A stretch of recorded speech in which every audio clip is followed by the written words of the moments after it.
إخوان السلام عليكم. نتمنى تكونوا بخير وعلى خير. اليوم جينا للكونكور اللهم بارك تحت لواء الجامعة المغربية لعلم الطيور، غصبة جهة الدار البيضاء سطات لعلم الطيور. تنظم جمعية أصدقاء الطيور المعارف ونادي درب غلف لعلم الطيور مباراة في تغريد طائر الحسون. وإن شاء الله اليوم غنصوروا لكم الأجواء هنا ديال الكونكور كيفاش غيكون. أنا اللهم بارك تبارك الله. هو الحكم هنا الإخوان. أنا اللهم بارك كنزوم عليكم تبارك الله. هو كيدوز الطائر قدام اللهم بارك. المهم الإخوان هنا غنصور لكم الأجواء هنايا اللهم بارك. الموالي عليهم اللهم بارك تبارك الله اللهم بارك.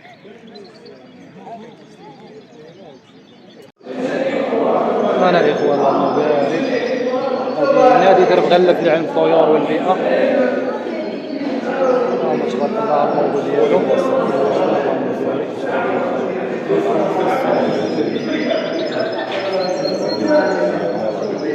وهذا نادي درب غلف الموضوع ديالو اللهم بارك تبارك الله. درب غلف هذه المعارف جمعية أصدقاء الطيور المعارف.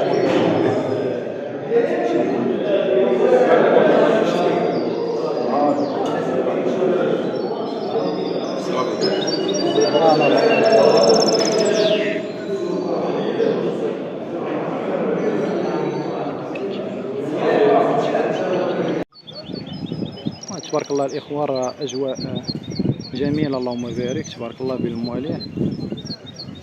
حتى البلاصة اللي فيها الكونكور جميلة إخوان. كاين اتساع لجنة التحكيم راهي الإخوان كما كتشوفوا يعني معزولة. كاين الشريط يعني ما يقرب حدا حتى واحد يعني باش يتصنتوا على خاطرهم يعني يكون السمع متوفر. والإخوان المواليه هما تبارك الله كما كتشوفوا الأجواء. اللهم بارك.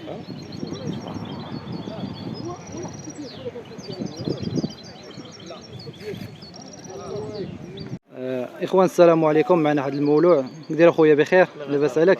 من جيتي الكونكور ان شاء الله؟ مكناس. مرحبا بالناس مكناس. كي جاتك الاجواء هنايا؟ الحمد لله الاجواء رائعه رائعه تبارك الله. بالنسبه للطيور كي كانوا اليوم الطيور اللي دازوا ان شاء الله؟ مستوى لا باس به. لا باس به الحمد لله تبارك الله. الله يبارك. تقريبا شاركتي دوزتي شي فريخات ديالك؟ دوزنا واحد طوير هجين ولا مقني؟ مقني اللهم بارك الله يسخر فيه. نتمنى ان شاء الله تكون شي نتيجه مزيانه ان شاء الله. مرحبا بناس مكناس. الله يحفظك تبارك الله. كي جاك الاجواء اليوم؟ كي الاجواء كما شحال توحشنا هاد الاجواء. كانت جات كورونا حرمتنا من هاد الاجواء ديال الكونكورات المسابقات. شحال ما بقيناش شفنا هاد الاجواء كنتلاقاو مع الاحباب والاصدقاء بحال وجوهكم. هذاك الشيء اللي كاين يعني بعدا كتكون كتشوفها في مواقع التواصل الاجتماعي حتى كتلاقى معاه مباشره. هذا هو العز ديال المواليه. داكشي اللي كاين. اللهم بارك. كنشكروك اخويا ومرحبا بالناس مكناس تبارك الله عليك. بالنسبه للشروط المسابقه اللي بغى يشارك يعني اللي بغى عنده شي طوير نحفظو وبغى يشارك به يعني شنو خاصو يدير باش انه يقدر انه يجي يشارك؟ الشروط عده شروط اللي منها انك اول حاجه بعدا تكون منخرط في شي جمعيه. ثاني حاجه الطير يكون باقي. باق اي باق ماشي بالشرط يكون باق ديال الجمعيه. باق يكون من الاحسن الباق ديال الجمعيه لان دابا راك عارفين دابا ان شاء الله مستقبلا غادي يولي شي شويه ديال بالنسبه لرخصه الحيازه وداكشي ضروري تحتاج الباق. هادشي اللي كاين ومن بعد كتجي كتقيد صافي وكتخلص واحد الواجب اللي هو بسيط وكتدوز وكتطلب الله عز وجل. هذاك الشيء اللي كاين السخر ديال المواصفات ديال الطائر اللي خاصو يشارك. شنو المواصفات يعني الطائر شنو المواصفات خاصها تكون فيه باش انه يقدر انه يشاركوا؟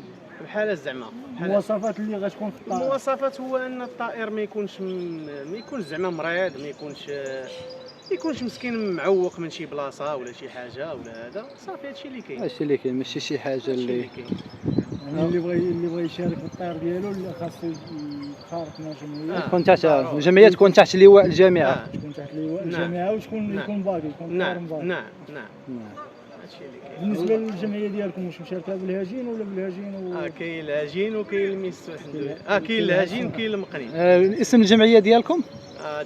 تيفلت جامعه تيفلت هي اللي كتمنظمه الكونكور اللي فات. نعم. تبارك الله، مباراه ديال زوينه تبارك الله، اللهم بارك. الله يحفظك، وكنشكروك اخويا على هذه المعلومات اللي عطيتينا، وتبارك الله عليك، ومرحبا بك في كازا. الله يحفظك. شكرا. مرحبا اخوتي، مرحبا. شكرا. انا الاخوان حنا في المسابقه تغريد الطائر الحسون والهاجين، اللهم بارك. معنا واحد المولى صغير تبارك الله، مولوع ولد المولوع تبارك الله. سميتك؟ احمد. اللهم بارك. تجي اليوم شاركتي في كونكور؟ جبتي معك شي فريخ؟ ها مقنين ولا ميسو؟ ميسو. وشارك في المسابقه؟ داز ولا مازال؟ ان شاء الله غيتكلاصه. ها ولا شي في يد الله. اللهم بارك تبارك الله. الله يسخر، الله يصلح اخويا خالد تبارك الله عليك. الله يحفظك. السلام عليكم الاخوان، تحياتي لكم. معنا الاخ خالد من اللجنه المنظمه لهذه المسابقه التغريد، جمعيه المعارف، اصدقاء المعارف تبارك الله. كي دازت الاجواء اخويا خالد اليوم؟ مزيانه اخويا، كرهت الاجواء. تبارك الله. كاين تنظيم زوين، تنظيم زوين. 78 ميسو، 78 ميسو اللي داز، 54 مقنين. اللهم بارك. دابا مقنين كملت، بقى المسات، بقى الميسو تبارك الله. صافي. وامتى غيكونوا يعني اعلان عن النتائج والجوائز؟ شويه يعني واحد شويه بما كمل الحسون وغياخذوا واحد فتره استراحه موراه مورا الغدا. تبارك الله. المهم اخوان حنا باقيين كنوريكم الاجواء هنايا تبارك الله. راه اجواء زوينه هنا، الموالع شحال توحشوا هذا الشيء. اللقاء خويا رضوان الحداد. اللهم بارك. اخويا خالد كان جات كورونا وشتي الاجواء بحال شقنا ليهم، يعني شحال ما بقينا شفنا الاصدقاء وشفنا الحباب. كاين الناس اللي ما تشوفناش معاهم. دابا كاينين دابا كاين شي اخوان يعني شي موالع في مدينه بعاد، يعني الكونكورات المسابقات هنا ممكن تلاقاو.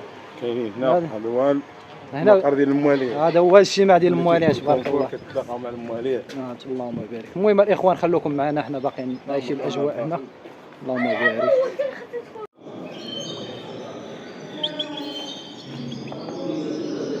سول.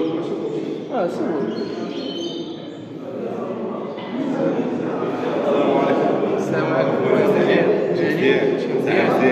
مرحبا بكم عندنا سيدي. الله يحفظك. جمعيه منظمه هذه المسابقه ديال الحسون المقنين اللي كاينه نظمات الجمعيات، الجمعيه ديال المعارف، الجمعيه ديال الغلف. ترحب بها جميع الاخوان. الله يحفظك. بارك الله فيك. كي دازوا الاجواء ديال المسابقه اليوم؟ الاجواء الحمد لله راه دازت ممتازه، وحنا دابا تقريبا في الاخر ديال المسابقه. الاخوان كلهم فرحانين، كلهم ناشطين تبارك الله. تنظيم زوين تبارك الله. داك الشيء معتبر تبارك الله. راه المنافسه جات على الله. كان ديك السيمانه في تيفلت، هذه السيمانه راه جاو المواليه بزاف، عندنا 78 طائر. اللهم بارك. بالنسبه للحسون 850. اللهم بارك. دازوا طيارات تحبسنا حنا علينا راسنا، راه باقي تبارك الله. يعني دابا راه خد ثلاثه هادو باقي الهاجين المولى معنا مدير جديد. ومعكم حتى المولود. الله يحفظك. نشكرك خويا يوسف تبارك الله، المولوع ديالنا. اللهم بارك. معنا المولوع سي حسن تبارك الله. اللهم بارك. من جيتي اخويا الكونكور؟ من بيرجديد، مدينه بيرجديد. اللهم بارك. ولكن ولا في الغلب. والدرب غلب طويله. نحتاجكم من هنا. اللهم بارك. مرحبا بك. والدرب من خارج الجمعيه العالميه المغربيه للطيور. المهندس محمديه، وعضو الشرفي في جمعيه المعارف.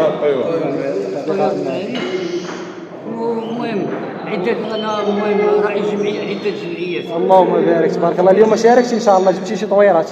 لا ما جيتش. يعني جيت تشوف اصدقاء، تشوف عيش الاجواء. تولعوا. الله يحفظك بالصحه والراحه. اللهم واخويا الموالع هذا هو العرس ديالهم تبارك الله. كيشوفوا الاحباب والاصدقاء. يعني كاين شي اصدقاء كنشوفوا في مواقع التواصل الاجتماعي، يعني بحال المسابقات هنا كتلاقى معاهم ضروري نتلاقاو غير مع الموالع، مع الناس الاساتذه الكبار، الاساتذه يعني. اللهم بارك. الناس اللي تعطي في الولاعه. ماشي غير نوضو تولع. لا يعني الناس سابقين في الدومين والشيء.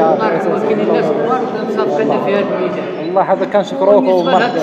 الحمد لله دايز تنظيم في المستوى. اللهم بارك. لا تبارك الله. تنظيم شكرا الله يحفظك. كنشكروك على التوضيح. الله يحفظك. شكرا اخويا. استعدي له. استعدي له.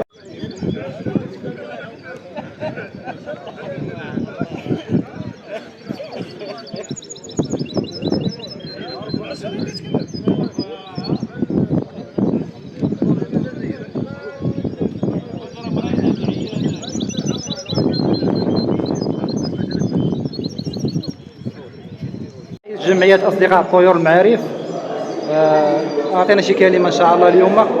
كيفاش دازوا الاجواء اليوم ديال الكونكور؟ اولا قبل ما ندوزو الاجواء نشكركم بعدا على الاستضافه. الله يحفظك، بارك الله فيك. باسم جميع المكونات ديال جمعيه اصدقاء الطيور المعارف وكذلك نادي درب غنف لعلم الطيور البيضاء، كنشكر جميع الحضور لانه باش ينجح واحد الحفل خاصك اولا تكون في تنظيم في المستوى. كاين كواليس يعني بعدا ما راه قبل ما التنظيم خاصك تلقى واحد الفضاء، هذا هو المهم في هادشي كامل. تبارك الله، فضاء هذا الفضاء الجميل هذا هو اللي غادي نشكروا من وراء الكلمه. خصنا نشكروا ولا بدا المدير السي فاضل دوحيد ديال هذا المركز لانه هو اللي ساعدنا وعطانا هذا الفضاء. الله يجازيه بخير لانه باش تكمل الفرحه ديالنا خص يكون فضاء. من بعد خص يكون مواليه، خص الناس يجيو لانه بوحدنا حنا كجمعيات نقدروا نبقاو باردين ولكن باش يجيو عندك المواليه ويثيقوا فيك بهذه الحاجه 200 واحد ما سهلاش. الطيور وصلنا لواحد 120 طير او 130 طير 135 طير بين الصنفين بجوج. دونك بهذا المنبر كنشكر جميع الحضور لا من جامعه مغربيه لعلم الطيور، لا من عصبه الدار البيضاء اصلا لعلم الطيور، لا من جمعيات ديال المغرب كامل. انا بهذا المنبر كنشكرهم كنقول لهم هنيئا لنا بكم لانه لما كانش الوجود ديالهم ما يمكنش يكونوا حاضرين.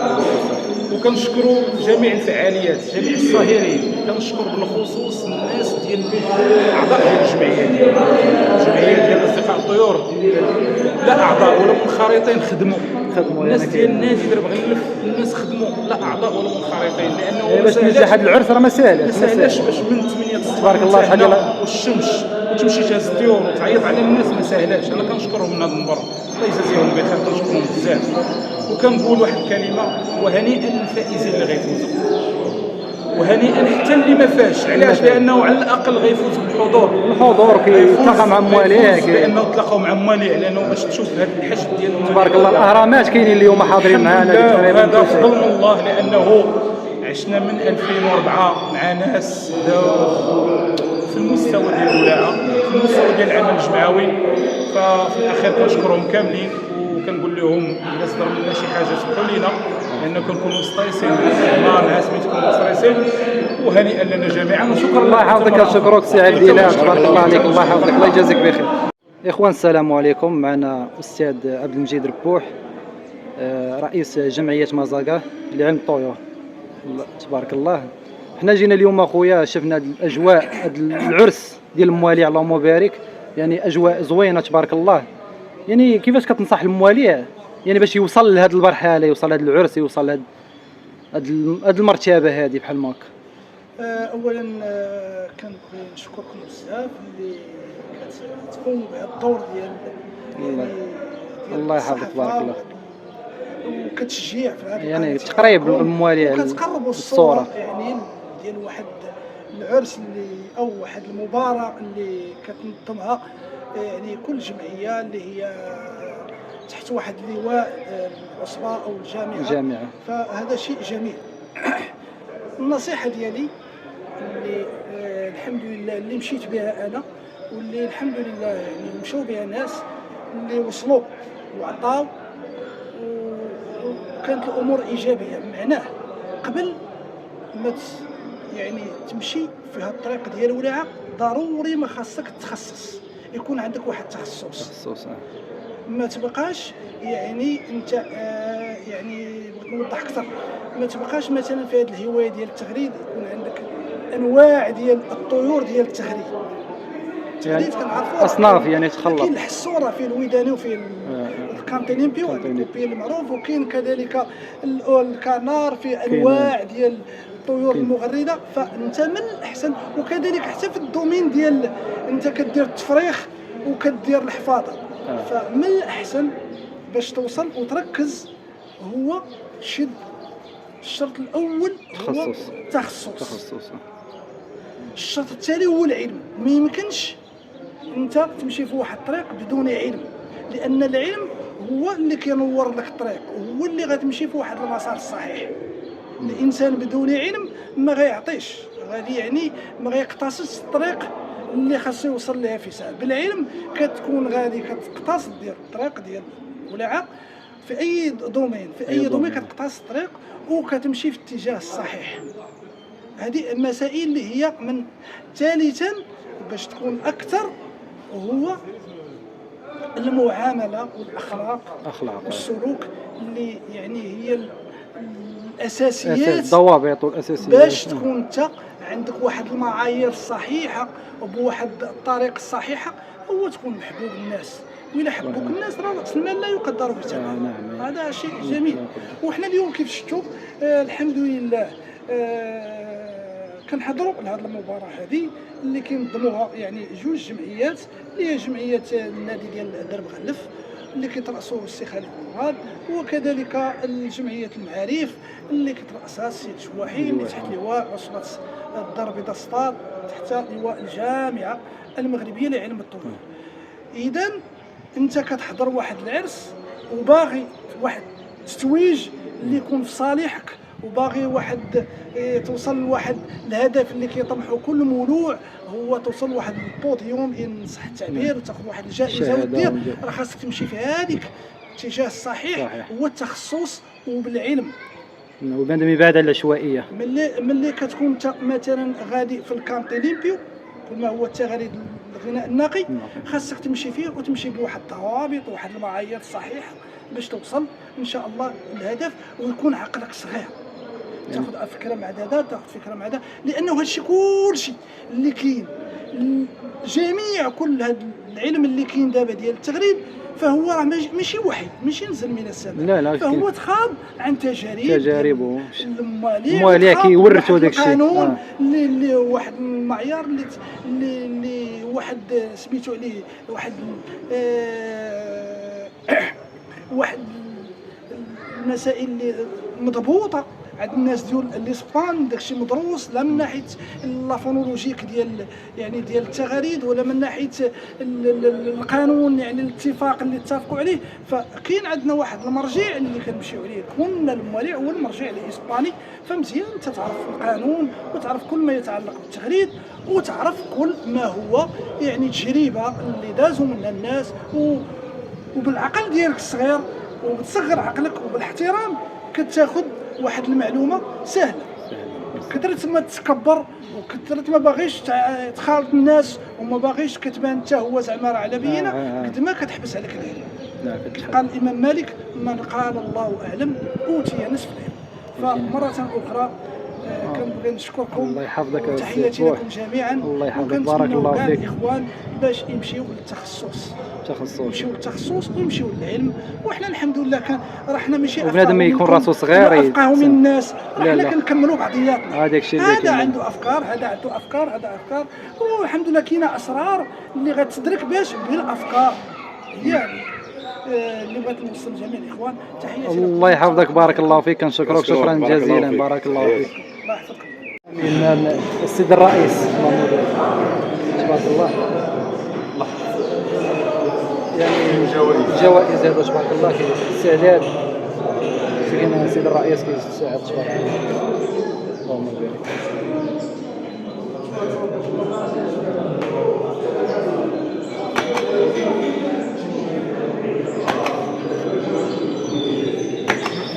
الاخوان دابا راه قريب يتعنوا النتائج، هما كيوجدوا الشواهد.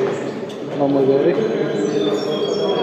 وحنا مازال نصور لكم الاجواء حتى الاخير ان شاء الله.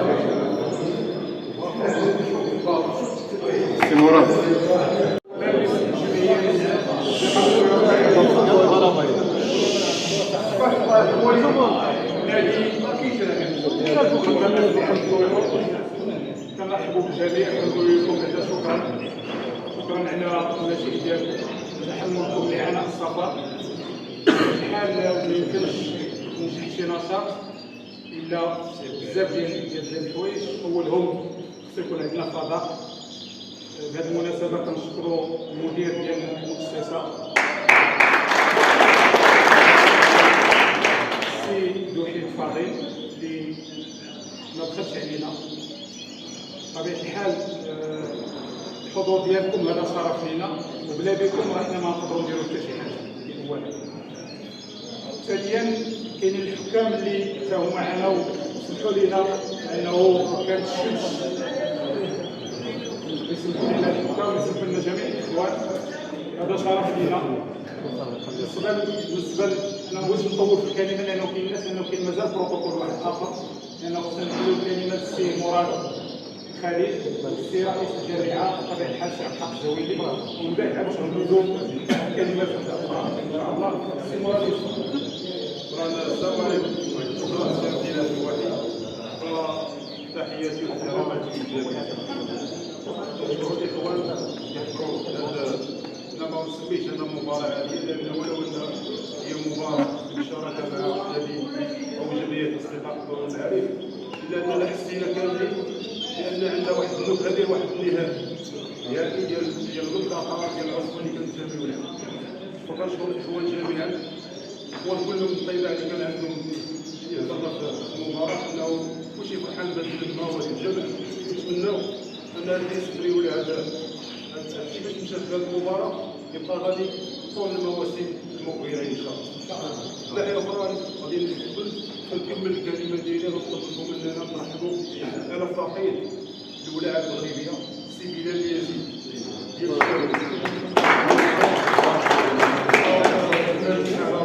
كلشي وقف الله يجزيكم بخير اخوان. كلشي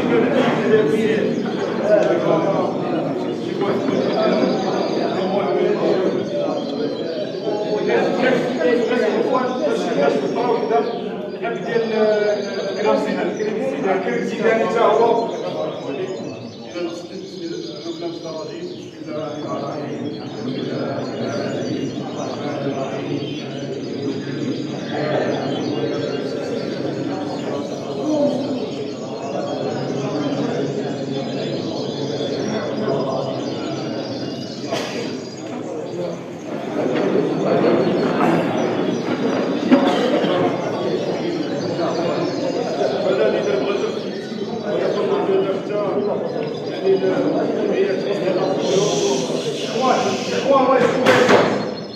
فهم ما نقولوش عندهم شرف ولا فخورين ولكن الانتماء ديالهم لهذه العصبه لهذه الجامعه عندهم واحد الاهداف ديال واحد الداله ونتمناو انه تكون واحد القيمه مضافه للهوايه لا سواء في الدار البيضاء ولا العصبه ديال الدار البيضاء كبرى السطر ولا بالنسبه للجامعه.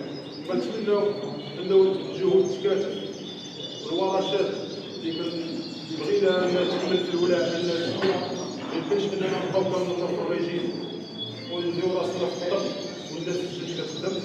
فدائما خصنا اللي يدخل قدر يدخل يخدم وديك الساعه عندك الحق انت. هذا هو الموقف شي موقف جديد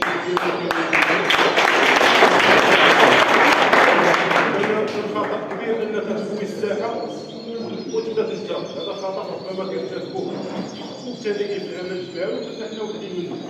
فنتمنى انه حتى واحد يطلع هذا الخطأ. كان المنظومه فيها شي مشكل نبقاو داخل المنظومه كلنا نتعاونوا باش نحيدوا الخلل. بارك الله عليكم.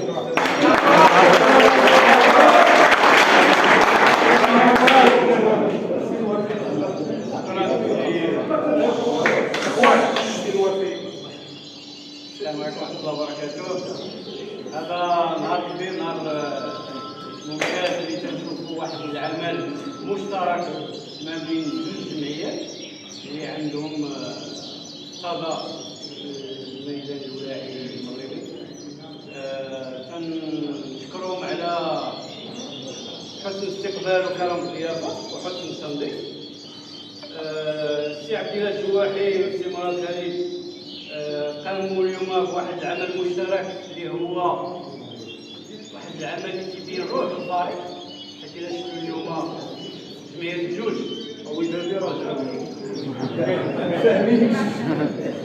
دونك جمعية الجوج الهدف ديالهم هو انجاح هذه التظاهرة هذه وموصول مبتغى ديالهم. واليوم الهواية والموالع اللي في الجهه ديال الدار البيضاء والمغرب جاو كاملين كاين واحد الحفل اللي اشتقنا له خصوصا مدينه الدار البيضاء صريح. وهاد الولاعه هذه نديروها باش تجمعنا ماشي باش تفرقنا. والعمل ديالنا حنايا والمسؤوليه ديالنا هي نجمعوا الشمل ونديروا هذه الهوايه هذه. كان واحد المعيار اللي غادي يشدوا فيه كاملين وغادي نمشيو باش نديفلوبيو ونزيدو قدام ان شاء الله. عن قريب غادي تسمعوا شي جديد غادي يكون ان شاء الله في الجامعه. النهائيه اللي غتكون مدينه وزان ان شاء الله، النهائي غيكون مدينه وزان 27 28. وفي هذا النهائي هذا اللي غادي يكونوا فيه حوايج جداد، اللي غادي يكونوا فيه تخرج حكام، اللي غادي يكون فيه واحد الشراكات كبيره على الصعيد انترناسيونال ماشي في الصعيد المغربي. هادشي كامل صراحه هاوي باش نقنوا هادشي هذا ونديفلوبيو هاد الهوايه هادي باش نبقاو ديما حنايا في الرياضه ديال هاد العالم. الاخوان الكرام السي الحق الزويني.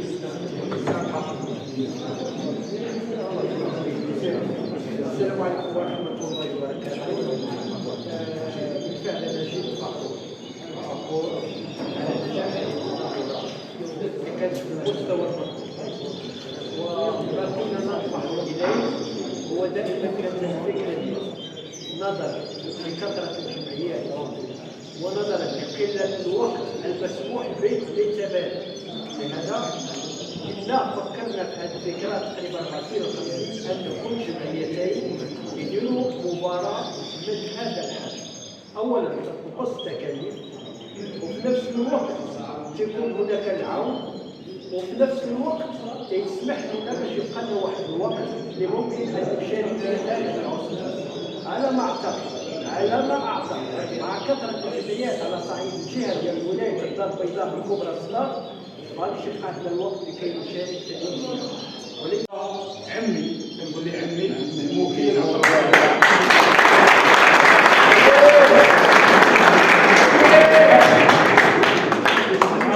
شرف لينا انه المقسم ديالنا ديال الطيور المعارف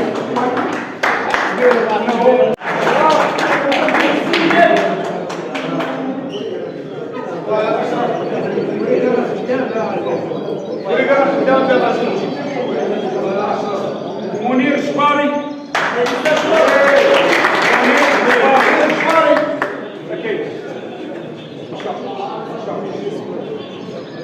أمين المال يوسف العماري. علي يوسف.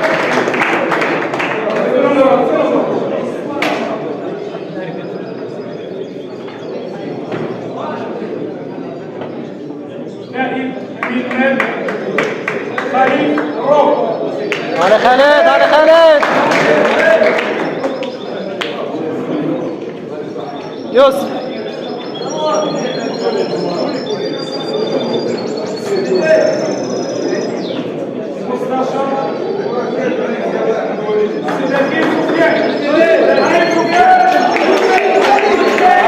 على خالد.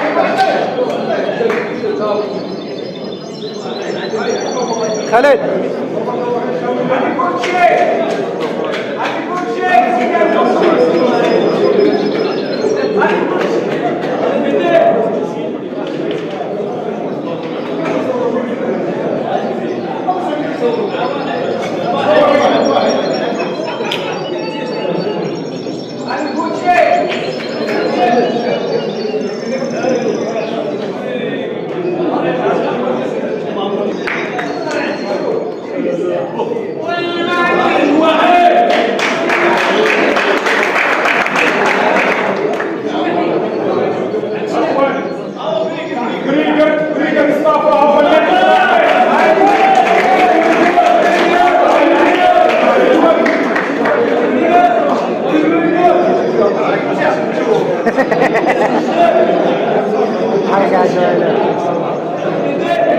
والان جاء دور النادي المغلف لعلم الطيور السي مراد خالد. يتفضل.